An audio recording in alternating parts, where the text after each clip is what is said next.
Oi, Margot. Margozinha, você tá bem, meu anjinho? Tá bem? E você, Quito? Parece que você tá magro, Quito. Você emagreceu, Quito? Você aí de amarelinho? E sua esposa, Margot, como é que vai, hein? Margot, você tá olhando aqui embaixo por quê, hein?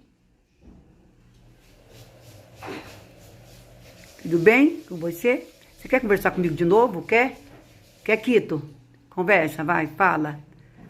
Pode falar, vai.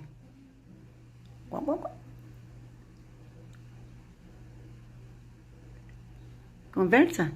Dá boa tarde pro povo, dá? Dá boa tarde. Abre a boca maior. Abre mais a boca. Não dá pra obturar seu dente. E a Margot, tá falando o que ali? Ué? O que você faz aí, Margot? Será? Mas pra cá não, né? Você vai pular a qualquer momento, Margot. Vou pegar esse nenê. Vou pegar esse nenê. Tá com medo de mim, Diana? Vou pegar esse nenê.